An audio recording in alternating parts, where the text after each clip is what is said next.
গতকাল ছিল আন্তর্জাতিক যোগ দিবস, যা প্রত্যেক বছর বিশ্বের সর্বত্র পালিত হয়। 2015 সালের 21শে জুন প্রথমবার এই দিবস পালিত হয়। আজকে তোমাদের সঙ্গে এই আন্তর্জাতিক যোগ দিবসের ইতিহাস নিয়ে কিছু কথা বলবো।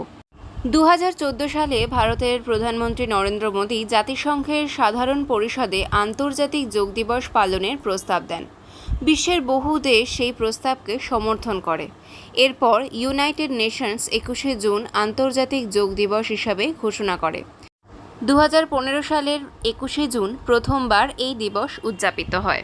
তবে এই 21শে জুন দিনটিকেই আন্তর্জাতিক যোগ দিবস হিসাবে পালন করার কারণ কি? কারণ এই দিনটি উত্তর গোলার্ধের বছরের দীর্ঘতম দিন। ভারতীয় যোগশাস্ত্রে এই দিনের বিশেষ গুরুত্ব রয়েছে।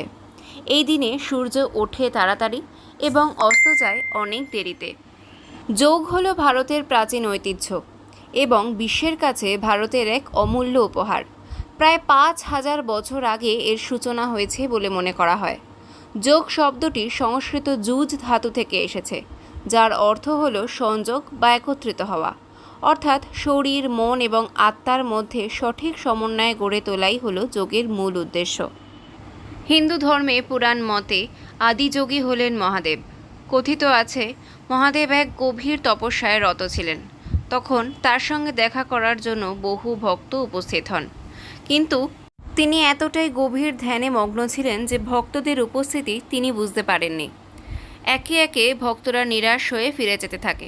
বসে থাকে মাত্র 7 জন ভক্ত। দীর্ঘ বেশ কয়েক বছর পর মহাদেবের ধ্যান ভাঙে এবং তিনি তার এই 7 জন ভক্তকে দেখে খুবই আনন্দিত হন এবং তাদেরকে যোগের জ্ঞান দান করেন। এই 7 জন ভক্তই হলেন সপ্তঋষি। জ্ঞান প্রাপ্তির পরে মহাদেব এই 7 জন ঋষিকে বিশ্বের বিভিন্ন স্থানে ছড়িয়ে যেতে বলেন এবং এই যোগের জ্ঞান ছড়িয়ে দিতে বলেন।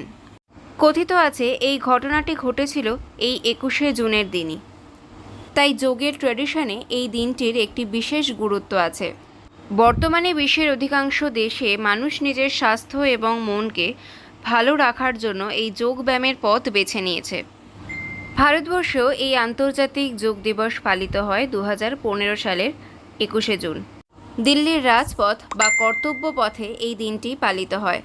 একই সঙ্গে 36,000 মানুষ এই দিন যোগা করে একটি বিশ্ব রেকর্ড গড়েছিলেন। এরপর সাল 2024-এ শ্রীনগরে এবং 2025-এ বিশাখাপত্তনমে যোগা ডে সেলিব্রেট হওয়ার পরে 2026-এ কলকাতার রেড রোডে আজ ইন্টারন্যাশনাল যোগা ডে সেলিব্রেট হলো, যেখানে আজ উপস্থিত ছিলেন ভারতের প্রধানমন্ত্রী শ্রী নরেন্দ্র মোদীজি এবং পশ্চিমবঙ্গের মুখ্যমন্ত্রী শ্রী শুভেন্দু অধিকারী মহাশয়। এই বছরের মূল প্রতিপাদ্য ছিল যোগা ফর হেলদি এজিং, অর্থাৎ সুস্থ বার্ধক্যের জন্য যোগ। রেড রোডে হাজার হাজার যোগপ্রেমী একসঙ্গে যোগাভ্যাসে অংশ নেন। পাশাপাশি গঙ্গার বুকে নৌকায় যোগ প্রদর্শন, কলকাতার বিভিন্ন প্রান্তে যোগচর্চার আয়োজন করা হয়, যা সবার দৃষ্টি আকর্ষণ করে। এই অনুষ্ঠানের মাধ্যমে কলকাতা শুধু ভারতের নয়, সমগ্র বিশ্বের কাছে যোগের বার্তা পৌঁছে দেয়। যোগ যে শুধু শরীরচর্চা নয়, বরং সুস্থ শরীর, শান্ত মন এবং সুষম জীবন গড়ে তোলার এক অনন্য মাধ্যম, সেই বার্তাই এই অনুষ্ঠানের মূল উদ্দেশ্য ছিল। গঙ্গায় যোগ প্রদর্শনীর মাধ্যমে কলকাতা হয়তো এবার গিনিস বুক অফ ওয়ার্ল্ড রেকর্ডে নিজের নাম তুলতে চলেছে। আজ শুধু ভারতেই নয়, বিশ্বের প্রায় সব দেশেই আন্তর্জাতিক যোগ দিবস অত্যন্ত উৎসাহের সঙ্গে পালিত হয়। বিভিন্ন স্থানে গণযোগ সচেতনতা শিবির, কর্মশালা এবং স্বাস্থ্য বিষয়ক নানা অনুষ্ঠানের আয়োজন করা হয়। এটি প্রমাণ করে যে যোগ কোনো একটি দেশের নয়, বরং সমগ্র মানবজাতির কল্যাণের জন্য একটি মূল্যবান জীবন দর্শন। আমাদের প্রত্যেকেরই উচিত দিনে অন্তত 15 থেকে 20 মিনিট যোগব্যায়াম করা। সুস্থ শরীর, শান্ত মন এবং সুন্দর জীবন গড়ে তুলতে যোগের কোনো বিকল্প নেই। পরিশেষে আমি বলতে চাই, আন্তর্জাতিক যোগ দিবস শুধু একটি দিবস নয়, এটি সুস্থ, সুন্দর ও সুষম জীবনযাপনের একটি অঙ্গীকার। আসুন আমরা সবাই মিলে নিয়মিত যোগব্যায়াম করি এবং অন্যদের যোগ চর্চায় উৎসাহিত করি। যোগের জন্মভূমি হলো ভারতবর্ষ, কিন্তু আমরা ভারতের মানুষেরাই এই যোগের থেকে অনেক দূরে। আমাদের এখন সকাল শুরু হয় সেলফোন দিয়ে এবং শেষ হয় দিন সেলফোনের মধ্যেই।